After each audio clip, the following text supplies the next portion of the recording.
Chartreuse Reed. This is Exploitation, a show about words that society has placed on women through film reflected in society. Of the many influences on how we view women, media are the most universal and one of the most powerful. Since the beginning of motion pictures, women of all races have been portrayed to the public eye in different ways. Women as a whole have also been portrayed in a negative aspect in films, which bring these misconceptions to reality. Here joined with me today is Dr. Shantae Martin and Dr. Camila Martin, two outstanding, very outstanding English professors here at Savannah State University. I want to thank you two for joining me today in today's topic, which is the male playing the more dominant role than female.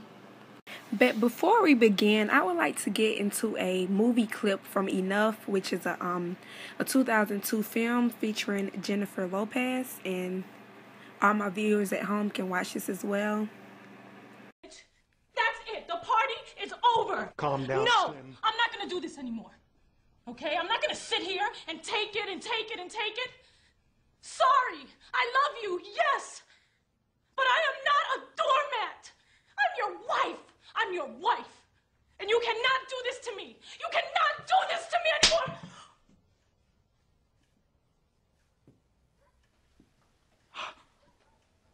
What? I can't hit you? No, you can't.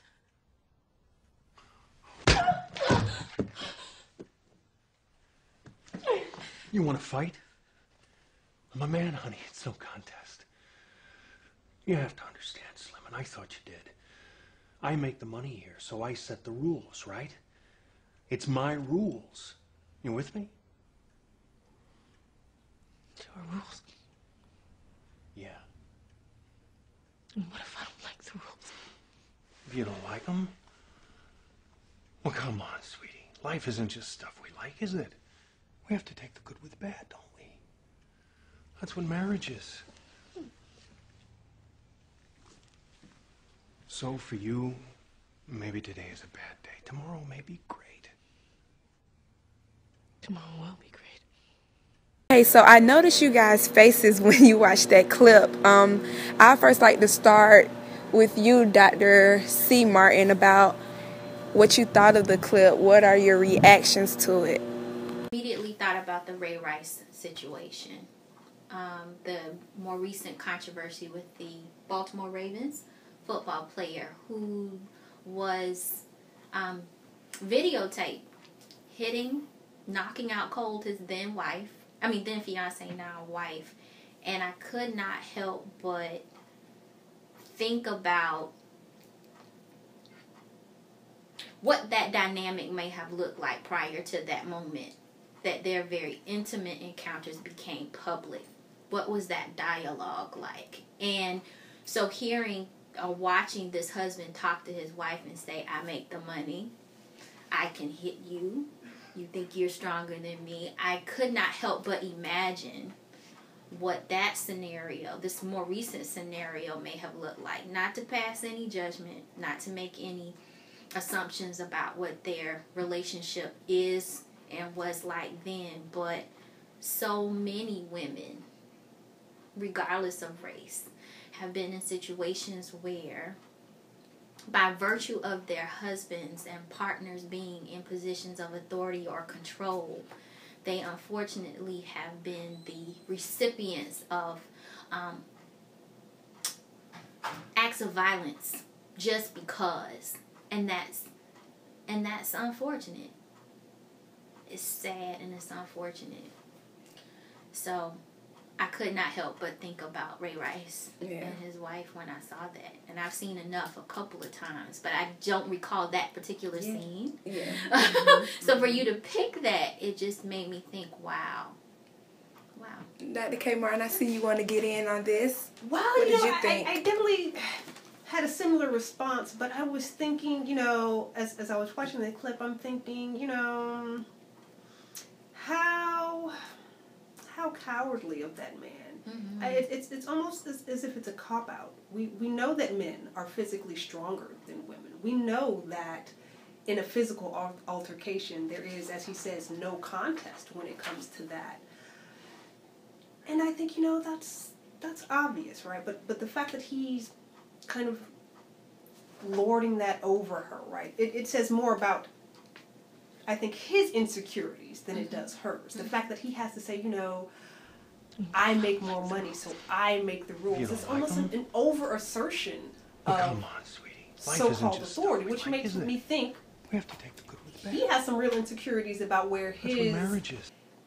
his authority lies in that relationship, or even in the larger world. And so I look at that and I think, you know, men who have to abuse women physically or verbally or what have you, it's really an indication that there's really some inadequacies that they are failing to deal with and are taking it out on women.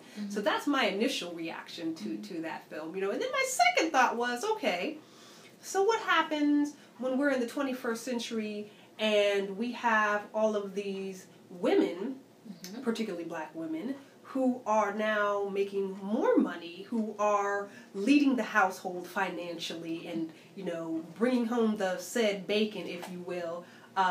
What happens in those scenarios where the women are now the breadwinners and they have financial authority over the household? Does that mean they make the rules? Or, you know, how does that challenge these gender notions of who has the power, right? You know, because I was thinking, okay, so okay, that film is just a little dated, right? So what happens when you know, we think about all of these women who are getting these college degrees and business degrees and who are CEOs and, you know, owning Fortune 500 companies, and, you know, who's making the rules then, right? So that was just kind of, you know, I just kind of smirked and was like, okay, so how does that dynamic change when the women make the money, if that's what we're, you know, dealing with?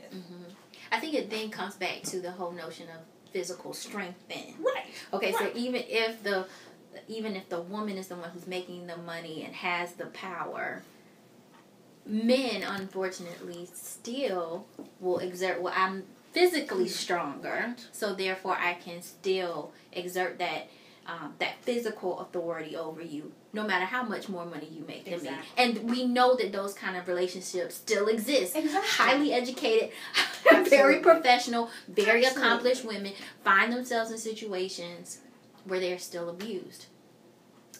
And why? Right. Why? Meredith Vieira from NBC talked about, as the Ray Rice situation unfolded, she talked about, you know, she shared this very personal story on her show, and she talked about, you know, not only being physically and verbally abused, but then this boyfriend of hers, you know, stripped her naked. Wow. Threw her in scalding water. Wow. Right? And not only did he do that, he threw her in the shower, but then he threw her outside. And so she was naked outside. She's on daytime television, could have lost her job. She's a national figure, but yet she was being abused in that way. Yes. Right? So that's just a perfect example of that type of situation. So a larger issue. Okay, we're going to take a break, but don't you guys go too far. We have more of Exploitation coming up next.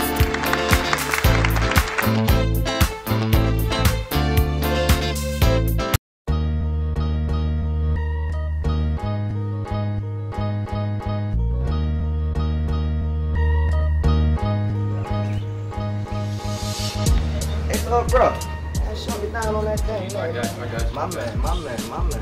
That's all I'm talking about. Yeah, I need a shorts right here. A little tobacco ain't gonna hurt. No. My brothers, man, y'all killing yourself with these cigarettes, man, for real. So what you trying to say, it's a better alternative? Exactly. Man, you got to show me. For real. Let's go. Oh! When they good cigarettes. Oh, man. Time out. See, there's other alternatives to stop smoking a cigarette, man. Look at all these books we got to choose from. You can learn something new every day. Thank you, man, for showing me that there's other opportunities besides smoking cigarettes out here on this campus. I appreciate that. What's up? Nah, talk to somebody not to smoke cigarettes no more.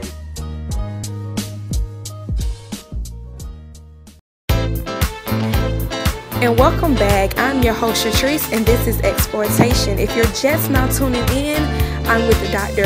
Shantae Martin and Dr. Kalima Martin, two English professors here at Savannah State University.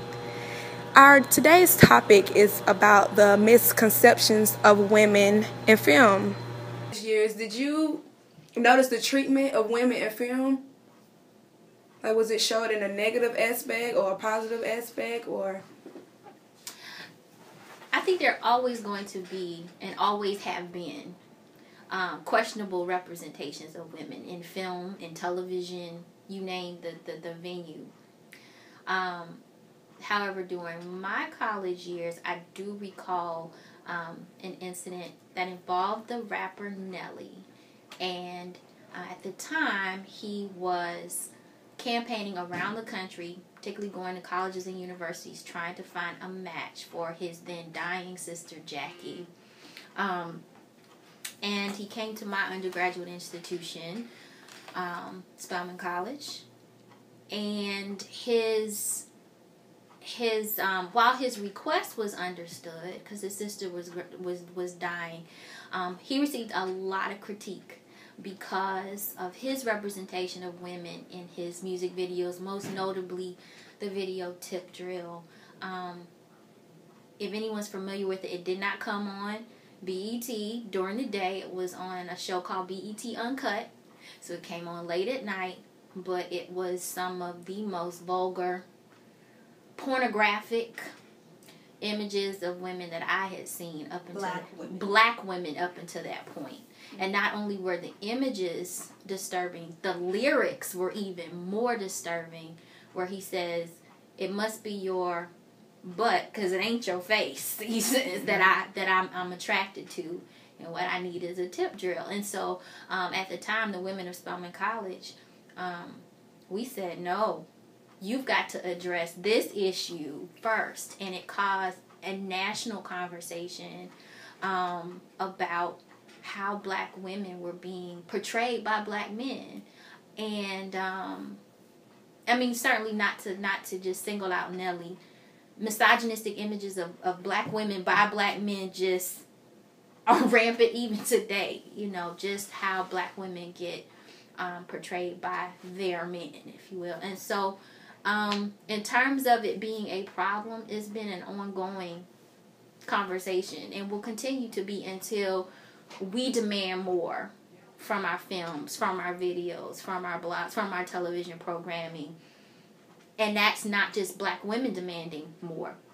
People in general just saying enough is enough. We are tired of putting out images that degrade and undermine people, not just women. So, Dr.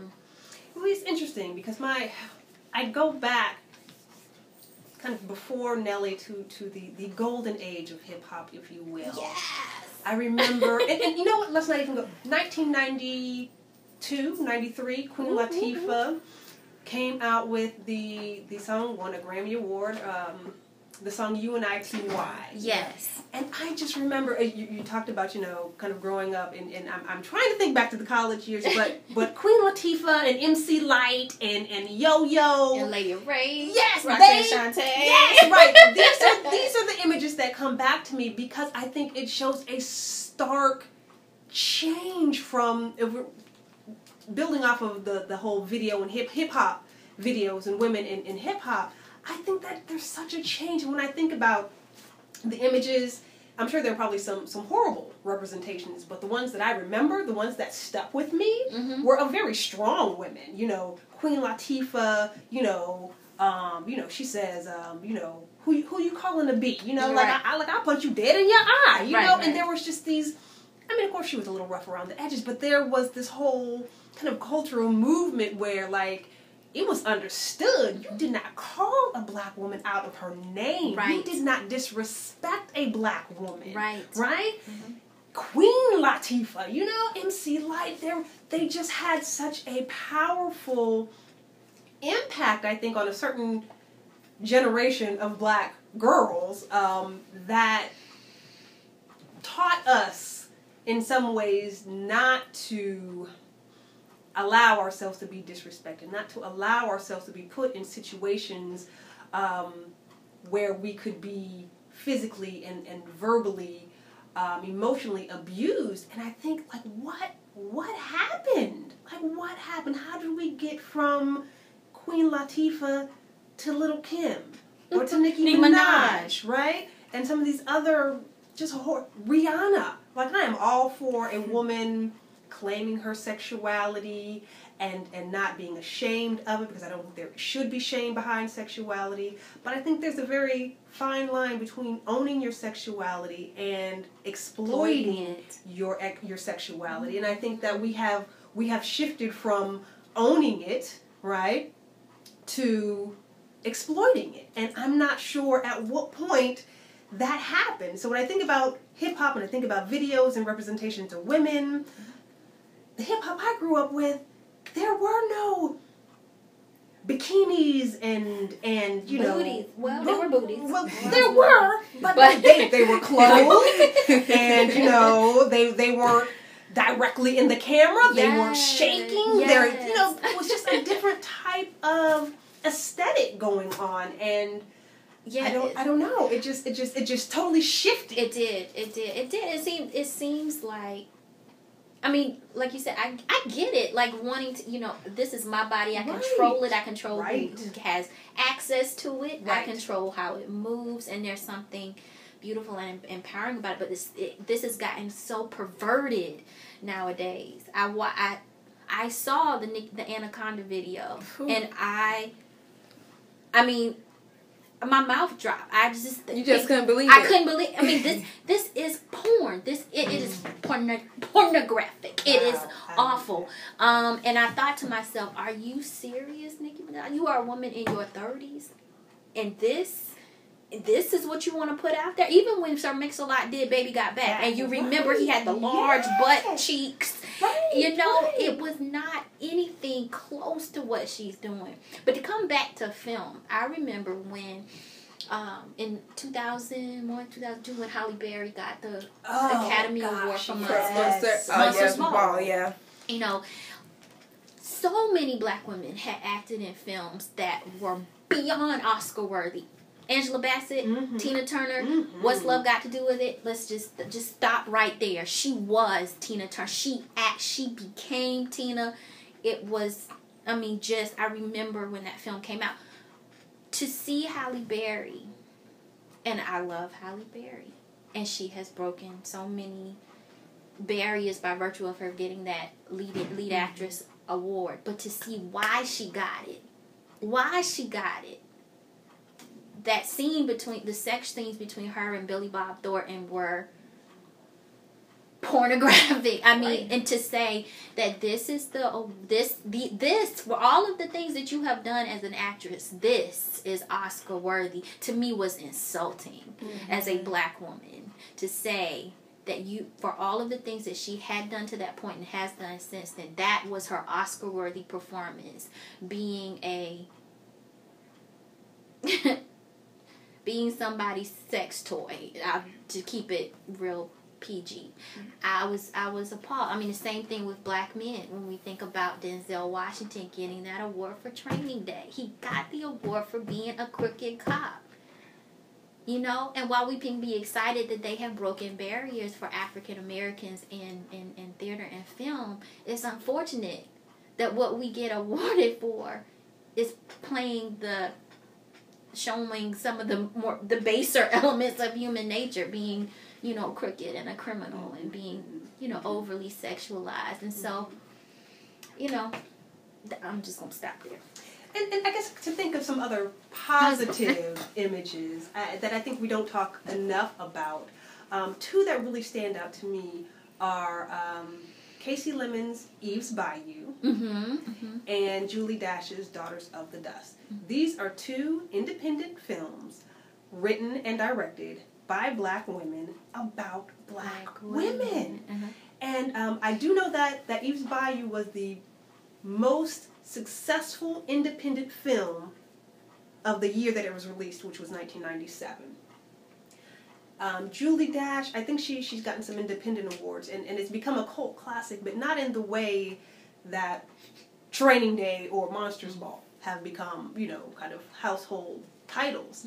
But if you think about Eve's Bayou, what she did with that film, I mean, these were just, I mean, everyone in that film was just beautiful. I mean, they were black, they were Southern, the women were impeccably dressed, they were, I mean, it was, and you know, she talks about creating that film based on her family, and she wanted the women to look a certain way because her aunt and her mother were always impeccably dressed, and, you know, she took time and effort and thought into how every person in that film looked, how they spoke, how they behaved, because she wanted to represent African Americans in a different way. And, you know, people who have seen that film, I mean, it gets all of the critical praise that Monsters Ball didn't or should not have gotten, right? Exactly. And, you know, and then the acting, of course, was great as well. Same with Daughters of the Dust. You know, Julie Dash went against the grain in choosing her cast, a very international cast, you know, people who came from across the diaspora to represent the Gullah Geechee culture, and they were very dark-skinned and had very kinky curly hair and spoke with an accent, and it was not your typical black, but it was so beautiful and so well done. And there's so many of us who don't even know these films, right? Don't even know these films that represent us, right? So when I think about positive images, those are two films that really come to mind, and I think they're incredibly important films because we haven't seen films like that since probably 1997 when Eve's Bayou was released.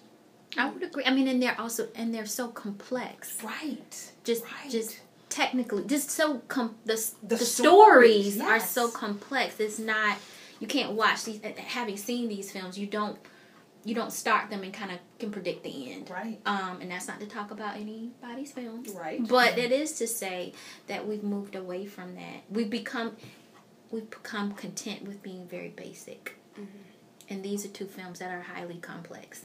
Okay, we're going to take a break, but don't you guys go too far. We have more of Exploitation coming up next.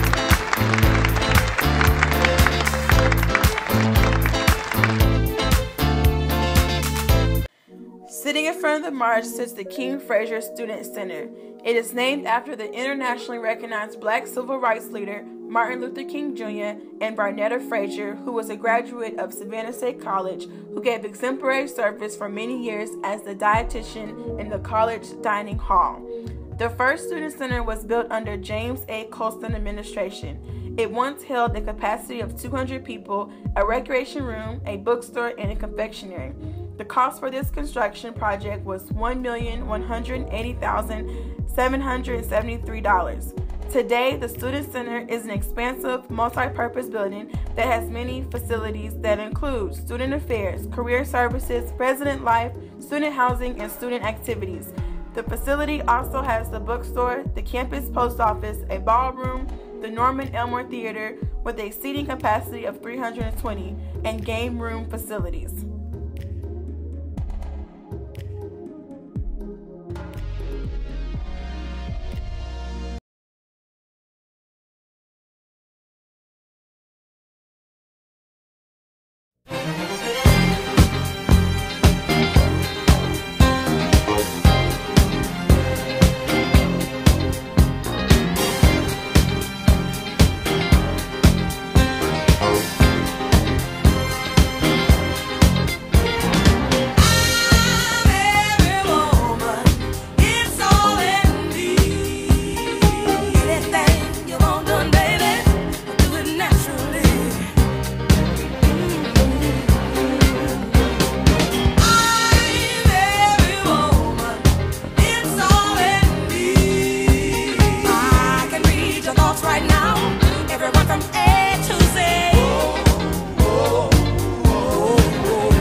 And welcome back. I'm your host, Shatrice, and this is Exploitation. If you're just now tuning in, I'm with Dr. Shantae Martin and Dr. Kalima Martin.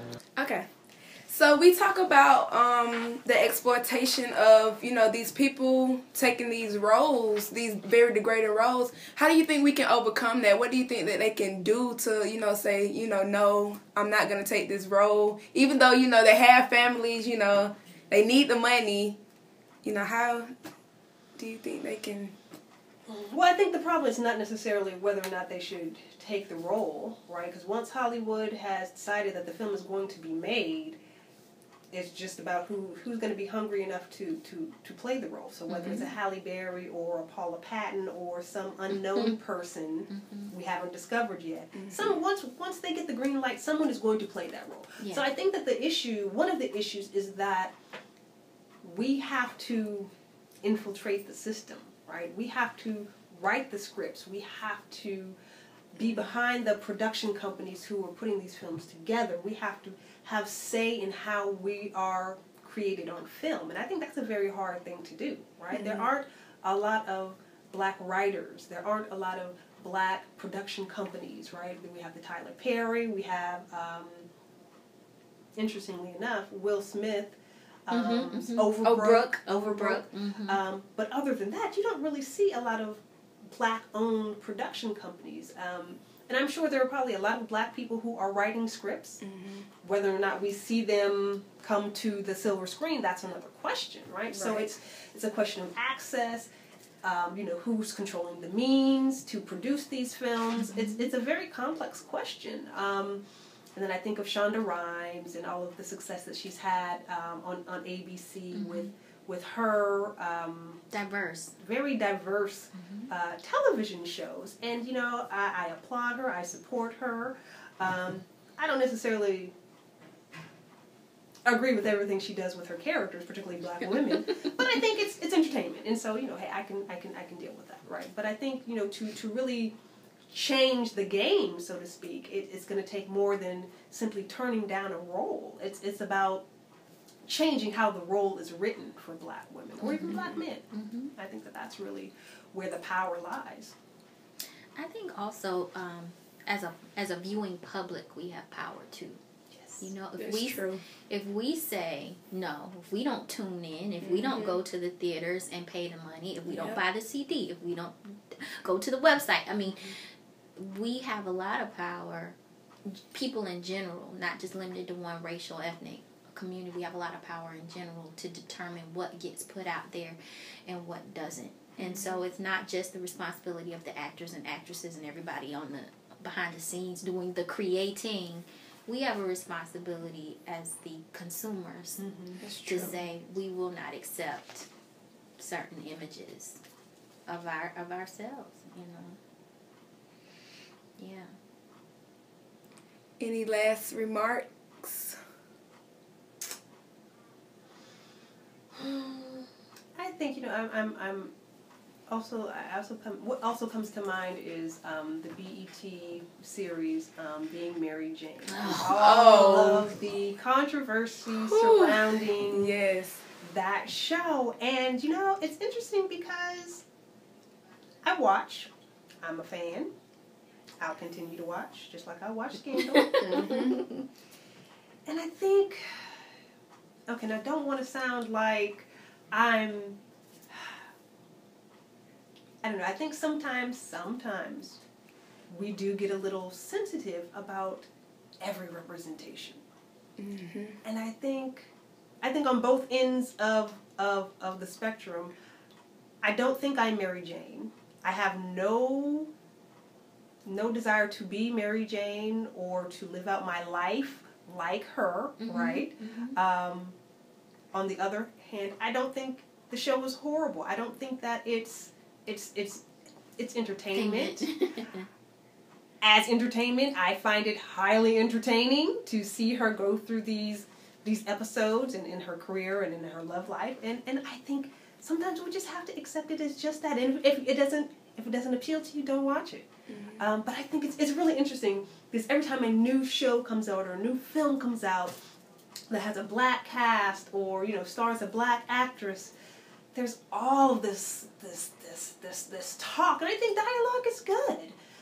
But I think sometimes we get carried away, and sometimes we just have to let things that are meant to be entertaining just be entertaining. Mm-hmm. Be critical. I'm not saying not to be critical, mm-hmm. but also understand that it's not always about projecting real life on the screen. That sometimes it's written in the absurd because it's absolutely absurd, and that's exactly how you're supposed to take it. Mm-hmm. You know? Mm-hmm. So I think, we have to be mindful of that sometimes. And I think we have to also be careful not to prolong your interview, Shatrice, but we also have to be careful to not use, just kind of overgeneralize, like, what is the representation of the black woman in the 21st century.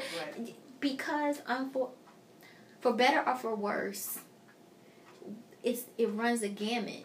There is an element of truth in every lie. Right. There's an element of truth in every representation that we see. An element of it. Not saying it's the whole truth, but I think sometimes what happens is, as a black community, sometimes we're looking for the ideal, the one representations of who, quote unquote, we are. But I'm thinking about Langston Hughes and the Negro Artist in the Racial Mountain, and in his last paragraph he says, we know that we are beautiful and we are ugly too. Right. Black people are beautiful and we are ugly too, and that doesn't mean, it has nothing to do with physical. There are things that are beautiful and that we should celebrate all the time. But then there are also some things about all communities that maybe might be a little unfavorable. People are outraged by the Jersey Shore. People are outraged by Duck Dynasty and some of these other, representations of other racial and ethnic groups. And there's room for it all. But what ends up happening is we tend to just kind of hold on to one and think that's it, when it's both and all at the same time. But as Dr. Martin says, we must be critical of all of those images, for better or for worse. Right. And make sure that we don't, pigeonhole ourselves as we think the world is pigeonholing us. You two are amazing. Well, and that's our show for today. Thank you for tuning in. It has been a pleasure. I want to give a special thanks to Dr. C. Martin and Dr. K. Martin. Thank you again for joining me on my show today. Tune in next time. You have been exploited.